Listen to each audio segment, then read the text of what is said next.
Welcome back to my channel. Get the latest money saving hacks and recommendations here as we keep life full, fit and fun.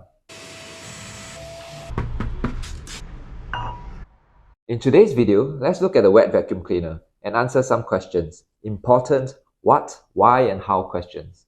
And I will also be making a brief price comparison with vacuum cleaners from the likes of Karcher, Bosch, Philips, Xiaomi, Dyson and more. The sponsor for this video is Ding Dong Home.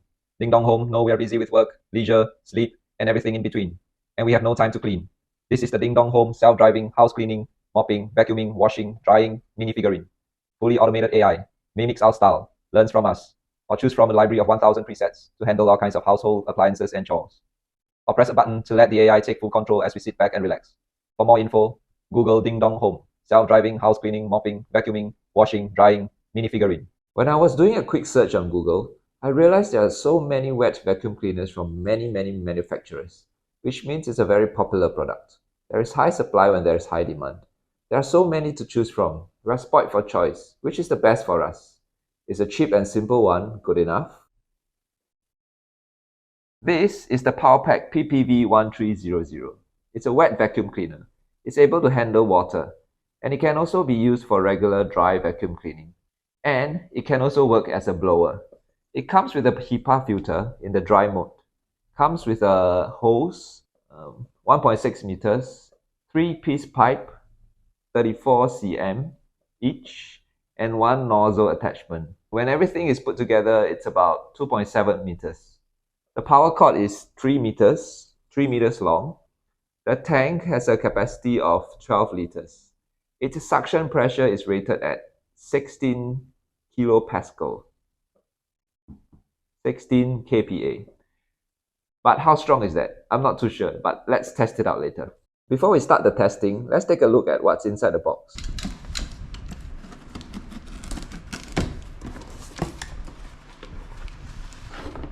Here's a pipe, another pipe,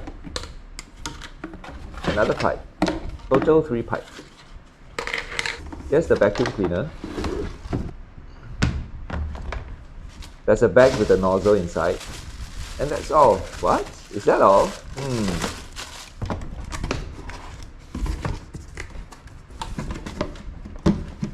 Maybe there are more items hidden inside the vacuum cleaner. Let's take a look. There's a HEPA filter attached to the motor. The hose is also in here.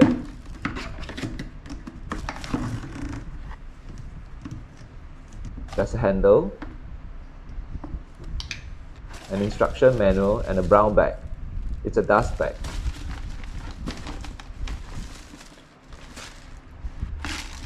Wheels. There are 4 wheels in this bag. There's also a sponge looking thing. I think it's a filter. 2 screws in this bag. That's it. Nothing else in the black hole. Let's rip the plastic bags apart to take a closer look. Wheels. This is getting very much like IKEA. I have to assemble everything myself. And this, a nozzle, a white nozzle and an attachment. That's about it. Time to set it up. The red part is the motor and also the cover. The black part is the pail where all the dust and liquid will be collected. Out of the box, we must first assemble the handle and wheels. Let's assemble the handle first. Place the motor on the pail. Place the handle in the groove of the motor.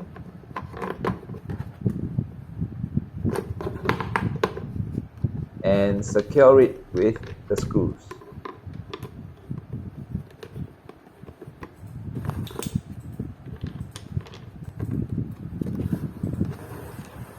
Now, we have a handle for the motor.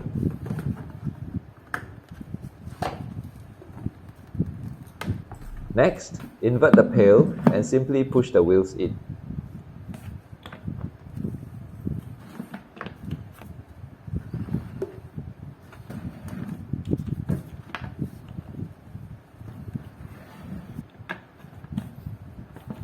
Make sure they are secure. To use this as a dry vacuum cleaner, place the brown bag over the hole and that's it. Dust will be sucked into the bag.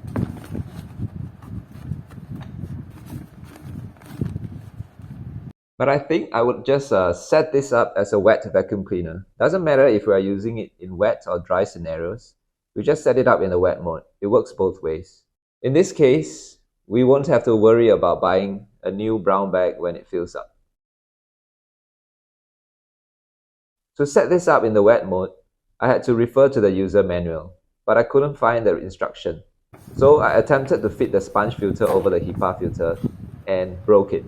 Gosh. Then I went online and downloaded the digital manual. The instruction says to remove the HEPA filter first. Then slide the sponge filter over the notch. Next, pour 1 liter of water into the pail. Put the motor over the pail and lock down the levers.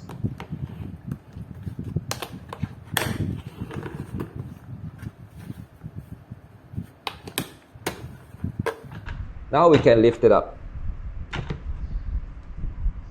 Next, plug the hose in.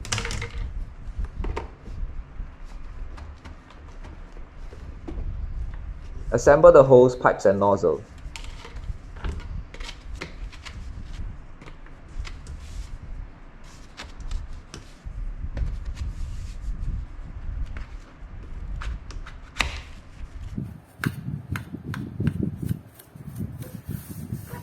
Let's test the suction.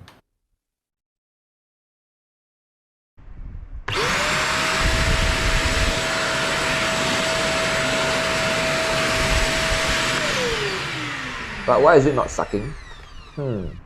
What's wrong? Oh, I plugged into the wrong hole. This hole is for blowing. There's another hole in the pail. Let's try that.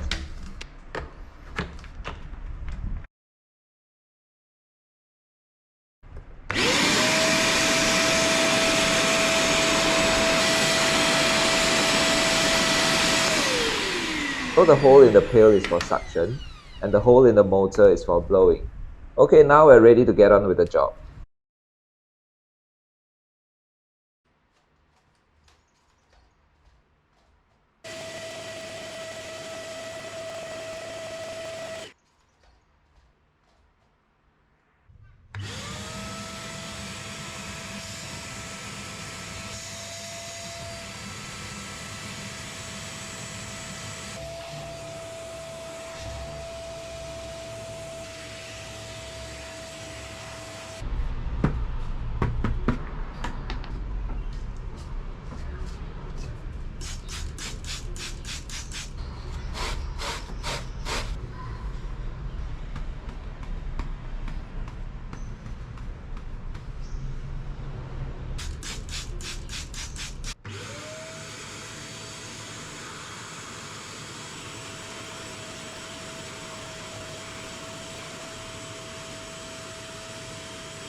We've seen what this little machine can do. Let's summarize and talk about the good and the bad. I'll start with the good. Number 1, it did all the jobs well. It's cheap. $69 only. It's definitely good in my books. Number 2, let's compare the price with other wet vacuum cleaners that came up when I was Googling to buy one. Number 3, I broke the sponge filter, contacted PowerPac, and they offered to send me a new one free of charge. What more can I ask for? What more would you ask for? Let me know in the comments. Okay, let's talk about the not so good. Number 1, it's noisy. It makes a ruckus, rated at 80 dB, and is verified with my sound pressure level meter app. It's super loud, but it's like all vacuum cleaners. Aren't they all loud? I think so. I can hear my neighbors when they are vacuuming their homes. Number 2, the power cord is not retractable. What about other wet vacuum cleaners? Do they have retractable power cord? Let me know in the comments. Number 3, the physical manual that came in the box did not tell us how to set this thing up properly. But there's a digital copy which we can download from PowerPac's website. Number 4, the finishing on this thing is not the finest. But I don't mind. It's a maintenance machine, not a furniture. It will be stored out of sight when it's not in use anyway. Overall, is it worth the money? Yes, it's a definite yes for me. But what do you think? Let me know in the comments. Thank you for making this far into the video. Please subscribe, like the video, drop a comment, and hit the super thanks button to support the channel. See you in the next video. Bye!